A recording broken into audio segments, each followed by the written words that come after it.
리플의 선물 미결제 약정이 약 11억에 육박했다고 기사가 나왔는데, 선물 미결제 약정이라고 하는 건 여러분 쉽게 말해서 선물 거래에서 롱 포지션이든 숏 포지션이든 한 번 잡은 포지션을 바꾸지 않고 계속 밀고 가는 이런 투자자들의 의미라고 생각하시면 되는데, 리플의 경우에는 앞으로도 계속 우상향할 것이라는 그런 롱 포지션을 잡고 있는 선물 미결제 약정이 매우 많은 걸로 보여져요.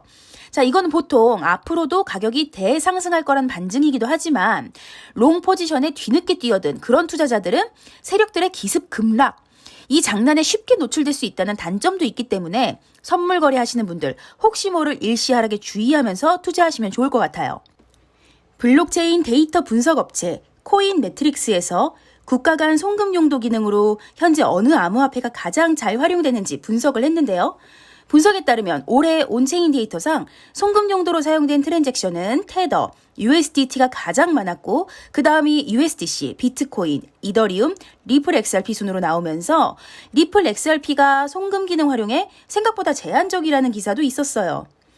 이 분석을 보고 미디어들은 송금 결제 기능으로 특화되어 있다고 하면서 리플 XRP가 왜 이더리움보다 순위가 낮냐, 송금 결제를 위한 유틸리티 토큰으로서 기능을 잘하고 있는 것이 맞냐, 이런 이야기들 조금 하고 계시는데, 다 맞는 말씀이지만 제 생각 조금 다릅니다.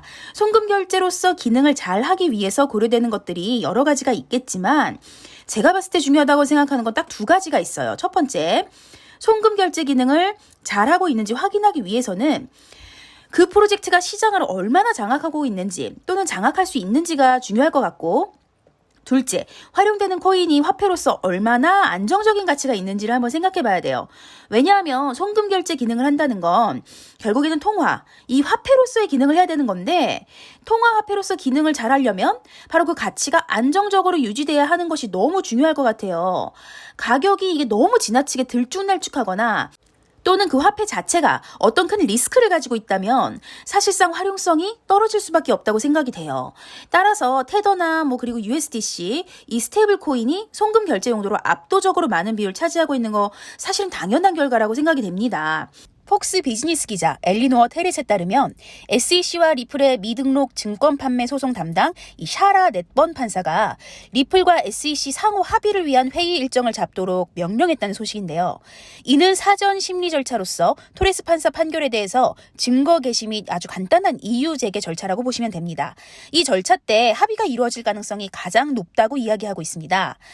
샤라 넷버 판사에 의하면 법원과의 일정 조율에 의해서 SEC와 리플이 상호 협의된 이 편안한 날짜 3개를 원하는 날짜들보다 최소 6주에서 8주 전에 법원에 알릴 것에 권고했다고 밝히고 있는데, 그렇다면 리플과 SEC가 지금 당장 일정을 잡기 위한 소통을 시작을 해도 일정을 잡을 수 있는 가장 빠른 날은 지금부터 6주에서 8주 이후이기 때문에, 그렇기 때문에 앞으로 최소한 약 2달간은 리플과 SEC 사이의 공식적인 별도 미팅은 없을 걸로 보여집니다.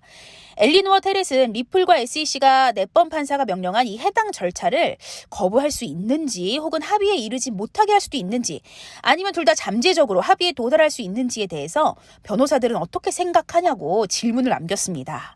자, 이에 대해서 한 전문가는요, 우선 리플과 SEC 일정을 잡기는 할 건데 합의는 양측이 모두 수용할 수 있는 그런 타협에 도달했을 때만 이루어질 거기 때문에 이게 쉽지는 않을 것 같다는 그런 뉘앙스를 보여줬어요. 합의 말고도 리플이랑 SEC 소송에 대한 항소, 많은 사람들이 관심을 가지고 있는 부분이죠. 왜냐하면 항소가 시작이 되면 사실상 소송이 완전히 끝나는 게 아니고 최소한 3년 이상은 이 소송을 끌고 가야 하기 때문인데요. 제레미 호건 변호사는 리플과 SEC 약식 판결에 대한 이 항소에 대한 입장을 다음과 같이 밝혔어요.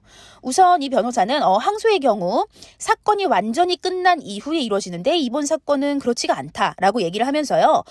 아시다시피 지금 리플의 직접적인 XRP의 기관 판매에 대해서 브래드 갈링하우스와 크리스 라센의 개입 여부에 대한 판결, 재판으로 갈 거를 토레스 판사가 명령을 했기 때문에 이 리플 사건은 아직 완전히 끝난 건 아닌 거죠. 항소의 경우 해당 사건이 완전히 끝나고 최종 판결이 입력된 이후에 60일 이내 항소를 제기할 수 있다고 하는데요. 물론 그 사이에 이제 중간 항소라고 해서요, 항소를 진행할 수는 있는데, 리플 소송은 중간 항소가 성립된 가능성이 이제 거의 없다라고 이야기를 하고 있는 상황입니다. 결국에는 최종 판결, 즉 재판까지 지금 모두 이루어진 이후에 정식적인 항소 절차가 가능할 것으로 보인다라고 이 제레미 호건 변호사가 이야기하고 있고요. 여기까지가 항소 일정에 대한 제레미 호건 변호사의 설명이었습니다. 추가적으로 제레미 호건 변호사는요, 본인이 추측을 한번 해본다면 리플과 SEC 모두 항소를 진행하지는 않을 거라고 생각을 한대요.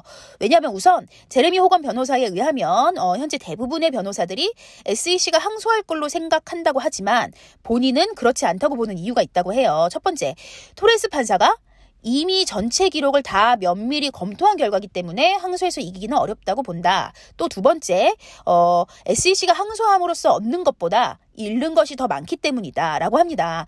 만약 SEC가 항소를 해서 승소를 하게 되면 최종 판결을 초래할 수 있지만 반대로 패소하게 되면요, 이제 모든 법원은 이 결정을 따라야만 하기 때문에 이거 리스크가 있다, 이렇게 얘기합니다. 제레미 호건 변호사는 이 상황을 구더기 언덕을 산으로 바꿀 수 있다라고 표현을 했는데요. 아주 적합한 표현이지 않을까 생각이 들어요. 리플의 경우는 일단 벌금을 낼 수가 있고요. 또 판결의 ODL 부분이 이 사업을 망치지 않는다면 항소할 이유가 없을 거라고 했고요. 또 게다가 이 소송은 리플이 이긴 소송이고 항소는 패자가 호소하는 것이기 때문에 리플이 굳이 항소할 필요가 없다고 이야기를 하는 겁니다. 나스닥이 사업 환경과 규제 환경 변화로 인해서 미국에서 암호화폐 커스터디 사업 개시를 중단한다고 발표를 했습니다. 원래 6월 정도부터 암호화폐 커스터디 서비스를 시작하겠다고 공공연하게 발표한 이후에 이 얼마 지나지 않아서 포기하겠다는 그런 뉴스라서 많이 당황스러운데요. 중단에 대한 이유에 대해서는 일단은 변화하는 비즈니스랑 규제 환경이라고 말을 했습니다. 그래서 복잡한 환경을 헤쳐나갈 수 있는 그런 입지를 확보하기 위해서 이같이 결정했다고 설명을 했어요. 결국에는 변화하는 비즈니스 환경에서 나스닥이 커스터디 업무를 진행할 준비가 안 되어 있다는 것이고, 이 어느 정도 규제가 확립이 되고 정리가 되면 다시 돌아오겠다는 걸로 해석이 됩니다. 나스닥 입장에서는 지금 들어오는 것이 좀 득보다 실이 많다고 생각하는 것 같아요. 자, 여러분 더 궁금하신 사항이 있으신 분들은요, 상단에 보이는 번호로 연락주세요. 오늘도 시청해주신 여러분 정말 감사드립니다. 구독, 좋아요, 알림 설정 한 번씩 꼭 해주시면 더 감사드리겠습니다, 여러분.